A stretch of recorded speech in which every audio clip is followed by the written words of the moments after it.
Welcome to GIC technical Varanasi. आज हम लोग पढ़ने जा रहे हैं थर्मोडायनेमिक्स। थर्मोडायनेमिक्स होता क्या है? थर्मोडायनेमिक्स क्या है? It is a branch of science which deal with the energy interaction with the system and surrounding. कहने का मतलब ये है कि सिस्टम पे कितना हीट आ रहा है, एनर्जी आ रहा है, कितना वर्क में कन्वर्ट हो रहा है, इसी के इंटरेक्शन को हम लोग किसे पढ़ते हैं? थर्मोडायनेमिक्स में। आइए देखिए कैसे। थर्मोडायनेमिक्स क्या है? It is branch of science which deals with the energy interaction and its effect on system and surrounding। मतलब कहने का ये है कि एनर्जी का इंट्रैक्शन हो रहा है। इंट्रैक्शन मतलब आ रहा है सिस्टम में या एनर्जी जा रहा है, उसी को इंट्रैक्शन कहेंगे। एनर्जी का इंट्रैक्शन किस में हो रहा है? सिस्टम और सराउंडिंग में। उसी को इंट्रैक्शन को पढ़ने के लिए हम लोग थर्मोडायनेमिक्स पढ़ते हैं। क्लियर? अब पढ़ते हैं सिस्टम होता क्या, सराउंडिंग क्या है।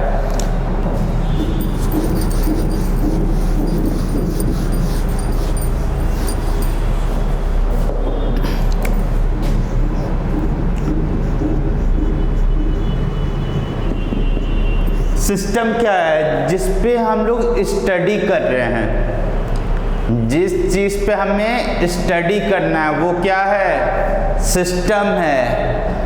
सिस्टम के बाहर सराउंडिंग कहलाता है। जो इन्हें मिला के रखता है उसे क्या कहेंगे? बाउंड्री। सिस्टम और सराउंडिंग को कौन जोड़ के रखेगा? जैसे कि ये बॉडी पे हमें स्टडी करना है तो ये मेरा क्या हो गया? सिस्टम। और सिस्टम और सराउंडिंग कौन सेपरेट करके रखेगा? ये बाउंड्री। बाउंड्री खींच देते हैं, ये बाउंड्री। इसके बाहर क्या होगा? सराउंडिंग। सिस्टम मतलब जिस पे हम लोग स्टडी कर रहे हैं, सिस्टम और सराउंडिंग को जो सेपरेट करे उससे क्या कहेंगे? बाउंड्री। ये क्या है? बाउंड्री। और सिस्टम बाउंड्री के बाहर को सराउंडिंग। और सिस्टम प्लस सराउंडिंग क्या बोलेंगे? यूनिवर्स, ब्रह्मांड। और सिस्टम हम इसे डिफाइन करें तो कैसे करेंगे? It is a matter in space. मतलब ऐसा स्पेस में ब्रह्मांड में चीज लें जिस पे हमारा स्टडी करें, उसे हम सिस्टम कहेंगे। अदरवाइज उसके बाहर को सराउंडिंग कहेंगे। इसमें काफ़ी आइए देखते हैं फर्स्ट लॉ ऑफ थर्मोडायनेमिक्स क्या है।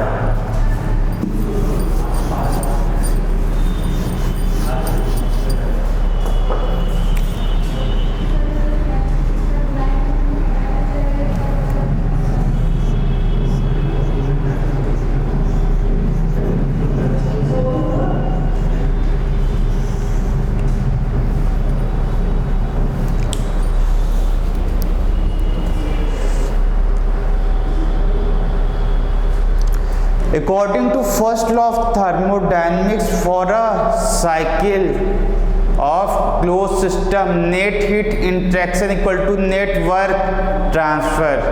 कहने का मतलब है फर्स्ट लॉ ऑफ थर्मोडायनेमिक्स क्या कहता है? किसी क्लोज सिस्टम की में अगर प्रोसेस कैसा हो? साइक्लिक हो, उसमें जितना हीट इंट्रैक्शन होगा वो totally equal to net work interaction. कहने का मतलब है cyclic integral of delta Q equal to cyclic integral of delta W. ये किसके लिए अप्लाई है? For cycle. ये फर्स्ट लॉ ऑफ थर्मोडायनेमिक्स है। मतलब जितना हीट इंट्रैक्शन होगा, net heat interaction equal to net work done for a cycle. ये साइकिल के लिए फर्स्ट लॉ ऑफ थर्मोडायनेमिक्स। अगर प्रोसेस की बात करें तो क्या होगा? Del Q equal to D U plus D W.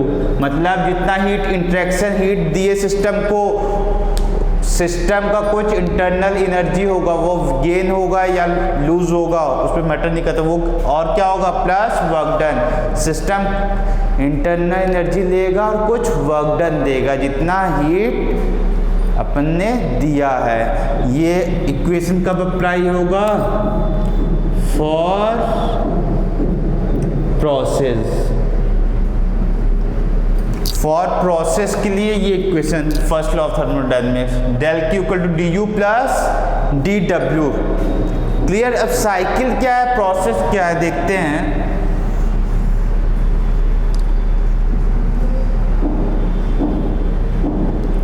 ये हम लोग पीवी डायग्राम पढ़ रहे हैं। वन क्या, वन एक स्टेट है जो पीवी डायग्राम में हम लोग शो कर रहे हैं। One is state. अगर एक स्टेट को दूसरे स्टेट से हम जोड़ेंगे उसे क्या कहेंगे? प्रोसेस। उसे क्या कहेंगे? प्रोसेस। तो ये इक्वेशन कब अप्लाई होगा? प्रोसेस के लिए। अगर इसी को कन्वर्ट हमें साइकिल में करना है तो क्या होगा? ये वापस रिटर्न कहाँ होगा? जहाँ से ओरिजिन हुआ था। मतलब कहने का ये है 1 से 2 अगर प्रोसेस होता है, 2 से 1 फिर से हो जाए प्रोसेस, ये नहीं मैटर करता है कि एडियाबैटिक हो या आइसोथर्मल है, ओरिजिनल पोजीशन पे आना चाहिए। तो ये क्या हो गया? साइकिल हो गया। तो for a cycle internal energy is not changing. तो इंटरनल एनर्जी कांस्टेंट रहता है, इसलिए साइक्लिक प्रोसेस के लिए क्या होगा? Cyclic integral of del Q equal to cyclic integral of del W.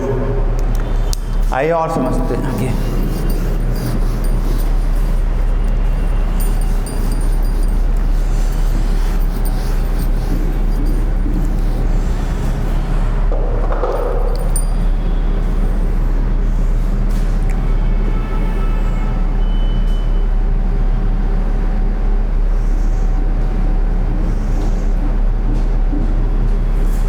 अब हम लोग देखते हैं कितने टाइप के प्रोसेस होते हैं। देखिए ये मेरा अरेंजमेंट पिस्टन सिलेंडर का है। ये क्या है? सिलेंडर। ये क्या है? पिस्टन है।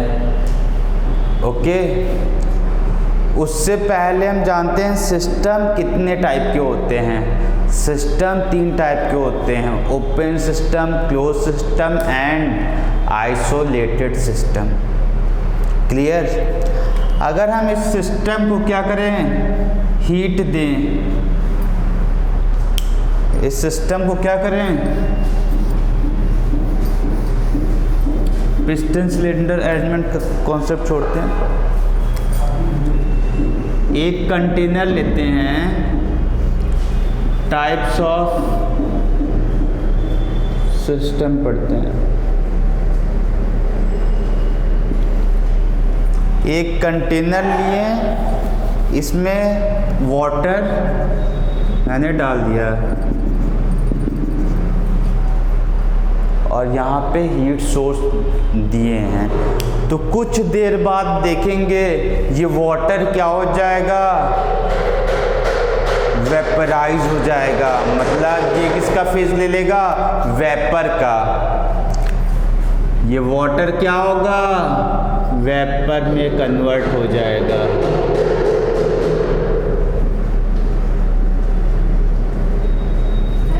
ये वाटर क्या होगा? वेपर में कन्वर्ट हो जाएगा। मतलब इंटरेक्शन हो रहा है किसका? मास का। अगर हम लोग 3 घंटे बाद आके देखेंगे तो मेरे पास वाटर बचा ही नहीं रहेगा, क्योंकि वाटर क्या हो जाएगा? उसका मास इंटरेक्ट हो जाएगा सराउंडिंग से। क्लियर? मतलब ये है कि यहाँ पे किसी को बैठा दिए तो उसे क्या मिलेगा? हीट। सिस्टम से इसे क्या मिलेगा? हीट। और यहाँ क्या हो रहा है? मास का इंटरेक्शन हो रहा है। सराउंडिंग क्या हो रहा है? मास का इंटरेक्शन। यहाँ पे हीट का इंटरेक्शन। मतलब ये किस टाइप का सिस्टम है? ओपन सिस्टम, जहाँ मास और हीट दोनों का इंटरेक्शन हो उसे क्या कहेंगे? Open system. Open system. Open system में क्या होगा, मास इंटरेक्शन।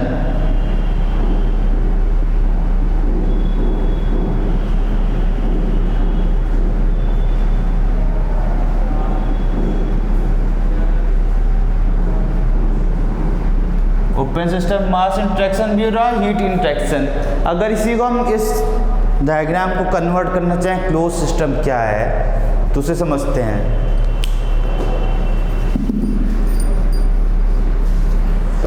इस कंटेनर को हम किसी प्लेट से ढक देते हैं, फिर हीट सोर्सेस कंटेनर को हीट दे रहे हैं, तो यहाँ के मॉलिक्यूल क्या करना चाहेंगे, ऊपर जाने चाहेंगे, मगर प्लेट है, प्लेट मूव नहीं करेगा, तो मास का इंटरेक्शन सराउंडिंग में नहीं हो पा रहा है। बट यहाँ जो बैठा है चिंटू, उसे हीट मिल रहा है कॉन्टिन्यूसली, मतलब एनर्जी का इंटरेक्शन है। किसका इंटरेक्शन है, एनर्जी या हीट का इंटरेक्शन है। तो क्लोज सिस्टम में क्या होगा, मास इंटरेक्शन नहीं होगा, मगर एनर्जी इंटरेक्शन या हीट इंटरेक्शन ये होगा। इसे कहते हैं क्लोज सिस्टम। अगर इसी कंटेनर को हम आइसोलेटेड सिस्टम बनाना चाहें तो कैसे बनाएंगे, यहाँ इंसुलेट कर देते हैं।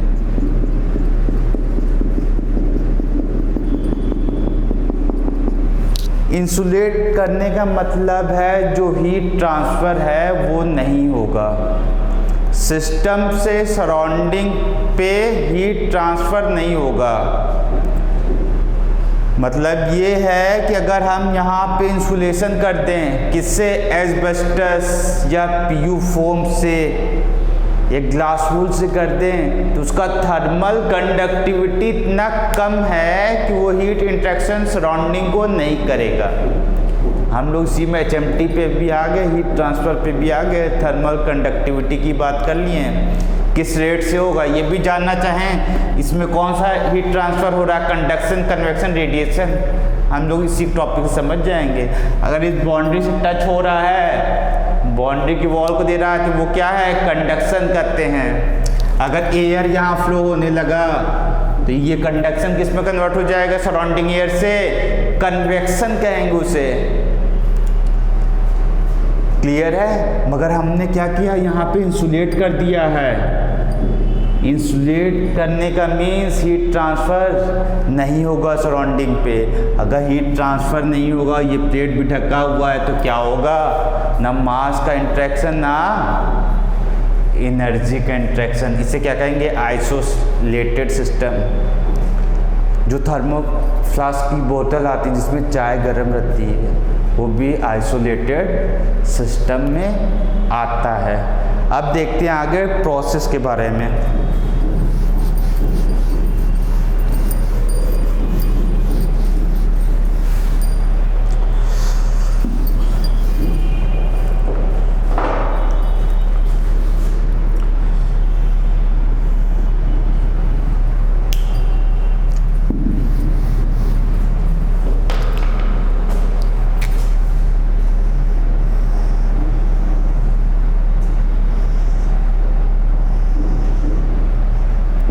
सिलेंडर ये पिस्टन, अगर यहाँ पे हीट सोर्स लगा दें, यहाँ पे हीट सोर्स है जो कि कंटेनर को हीट दे रहा है, तो ये पिस्टन क्या मूव करना चाहेगा, ये मूव अपवर्ड डायरेक्शन में करना चाहेगा। ये मूव किस डायरेक्शन में करना चाहेगा, ऊपर वाले डायरेक्शन में, क्योंकि इसमें क्या है, मॉलिक्यूल हैं। ये मॉलिक्यूल क्या करेंगे, पिस्टन को अपवर्ड डायरेक्शन में भेजना चाहेंगे।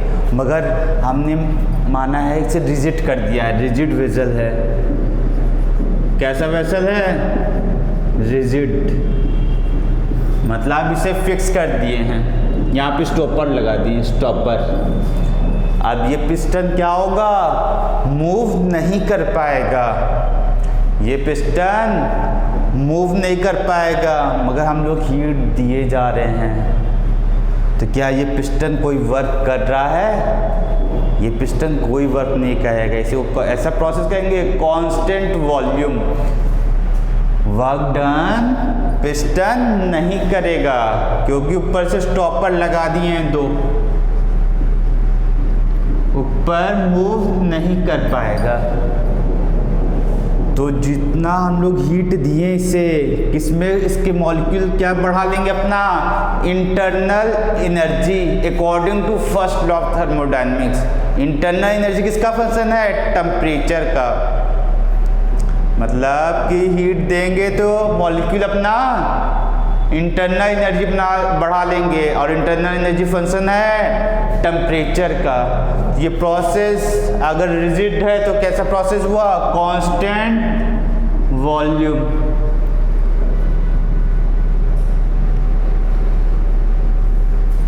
कैसा प्रोसेस है? Constant volume. वर्क डन इसमें क्या होगा? 0। According to first law of thermodynamics for a process क्या बोलता है? Del Q equal to D U plus D W. इसमें वर्क कर रहा है पिस्टन? नहीं, तो इसलिए वर्क डन क्या हो जाएगा इसमें? 0। तो जितना हीट है वो किस में कन्वर्ट हो जाएगा? Internal energy. किस में कन्वर्ट हो जाएगा? Internal energy. और इंटरनल एनर्जी क्या होता है? mCv delta T. Del Q क्या हो जाएगा? mCv delta T. ये for a constant volume process. अब हम लोग पढ़ते हैं कांस्टेंट प्रेशर प्रोसेस।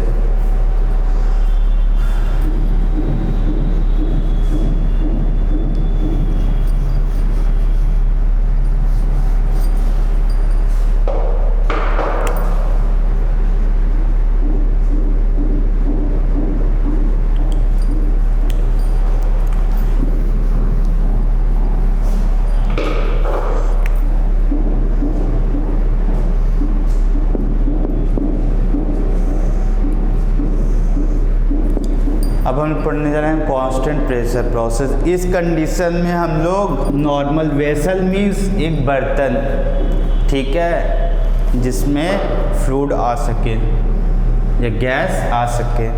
वेसल है, नॉर्मली वेसल है, रिजिड वेसल नहीं है इस केस में। इस केस में हम लोग क्या दे रहे हैं? हीट प्रोवाइड करा रहे हैं सिस्टम को। तो ये मॉलिक्यूल क्या करेगा? स्ट्राइक करेगा इस पे, इस पिस्टन पे। ये मॉलिक्यूल क्या कर रहे हैं? पिस्टन पे स्ट्राइक कर रहे हैं और पिस्टन को ऊपर ले जाने की कोशिश कर रहे हैं। पिस्टन को क्या कर रहे हैं? ऊपर ले जाने की कोशिश कर रहे हैं, मतलब मॉलिक्यूल वर्क कर रहे हैं पिस्टन पे। तो यहाँ पे प्रेशर कैसा लगेगा? इस पिस्टन पे नीचे से कैसा प्रेशर है? मॉलिक्यूल के द्वारा प्रेशर है। तो यहाँ पे कैसा प्रेशर आएगा? Force into area. फोर्स किसका?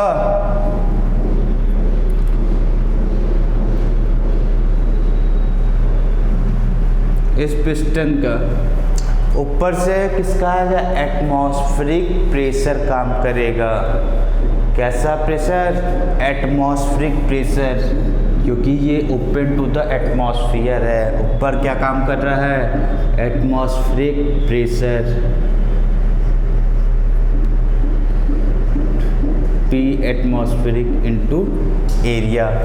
इसमें हम लोग को बैलेंस करेंगे तो अकॉर्डिंग टू थर्मल इक्विलिब्रियम हमें फोर्स को बैलेंस करना होगा। नीचे से देखना होगा कितना फोर्स लग रहा है। नीचे से फोर्स क्या लग रहा है? P, ये मॉलिक्यूल का फोर्स इंटू ए किसके बराबर है? P एटमॉस्फेरिक इंटू ए।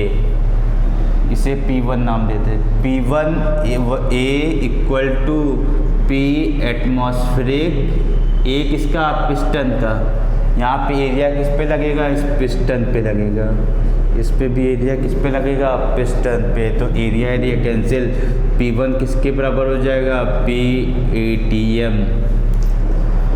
फिर हम लोग हीट बढ़ाते गए, फिर पिस्टन कहाँ पहुँच गया? इस पोजीशन पे पहुँच गया। पिस्टन कहाँ पहुँच गया? मॉलिक्यूल ने उतना प्रेशर लगाया कि पिस्टन की कुछ ऊपर तक पहुंच गया। यहाँ पे अब चेक करते हैं क्या यहाँ पे प्रेशर लगेगा। जितना ये प्रेशर लग रहा है, मतलब मान लेते हैं अब कितना इस पे प्रेशर लग रहा है, P2 into area of piston, ऊपर से atmospheric pressure PATM into area of piston. अब इसे बैलेंस करते हैं, ठीक है। मैकेनिकल बैलेंस इक्विलिब्रियम में कन्वर्ट करना चाहते हैं, मतलब फोर्स को इक्वल करना चाह रहे हैं।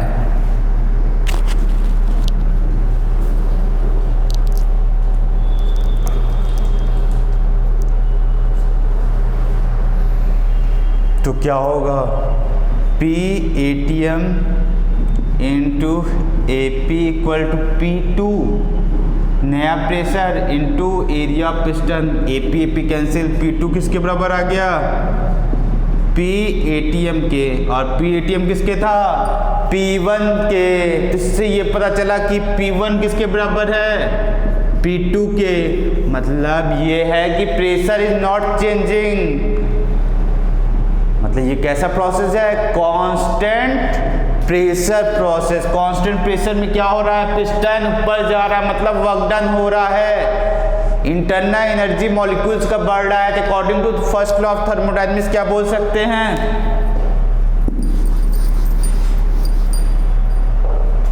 According to first law of thermodynamics del Q equal to du plus del W। du क्या होगा, mCV dt plus del W del Q। Clear, ये फॉर कांस्टेंट प्रेशर प्रोसेस। अब क्लोज सिस्टम के लिए वर्क डन कितना होता है ये समझना में है।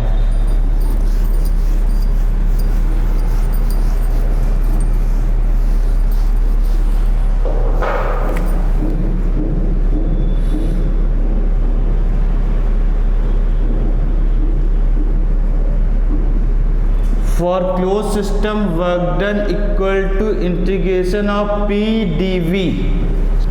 Work done equal to integration of P dV। Clear. तो हम लोग ने पढ़ा कांस्टेंट वॉल्यूम के लिए वर्क डन क्या होगा, 0 होगा। अब हम लोग पढ़ते कांस्टेंट प्रेशर भी पढ़ लिया हमने। अब कांस्टेंट टेम्परेचर, कांस्टेंट टेम्परेचर का और क्या कहेंगे, आइसोथर्मल प्रोसेस। और कांस्टेंट वॉल्यूम को आइसोकोरिक। क्लियर। तो for isothermal constant temperature process,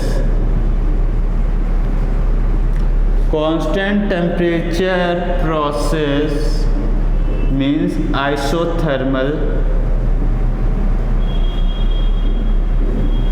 constant temperature process means isothermal. इस केस में पिस्टन तो मूव करेगा अपर डायरेक्शन में बहुत स्लोली, इसीलिए आइसोथर्मल प्रोसेस को हम लोग कहते हैं इनफाइनाइट स्लो प्रोसेस। ओके, इसका वर्क डन क्या होता है आइसोथर्मल प्रोसेस का, P1 V1 ln V2 by V1 V2 by V1। ये work done for isothermal process है। अब हम लोग एडियाबैटिक देखते हैं। एडियाबैटिक क्या होता है प्रोसेस, जहाँ पे हीट इंट्रैक्शन ना हो, हीट Q की वैल्यू 0 हो। तो एडियाबैटिक प्रोसेस के लिए वर्क डन का क्या फॉर्मूला होगा, आइए देखते हैं।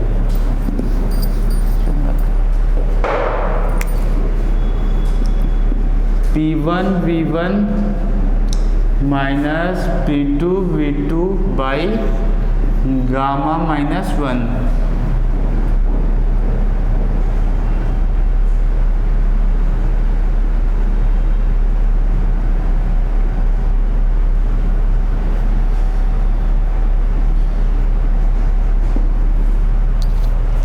रिवर्सिबल एडियाबैटिक फॉर्मूला क्या होता है, वर्क डन का P1 V1 minus P2 V2 by gamma minus 1। और आइडियल गैस इक्वेशन क्या है, PV इक्वल टू MRT। अगर PV की जगह क्या लिख सकते हैं हम लोग हैं, MRT1 T2। इस इक्वेशन को और चेंज करना चाहें तो क्या लिख सकते हैं, M अगर बाई चांस कॉमन ले लिए gamma minus 1 RT1 minus T2 R भी कॉमन ले लिए, ऐसा लिखा जा सकता है। अगर वीडियो अच्छा लगा हो तो लाइक एंड सब्सक्राइब करें। Thank you.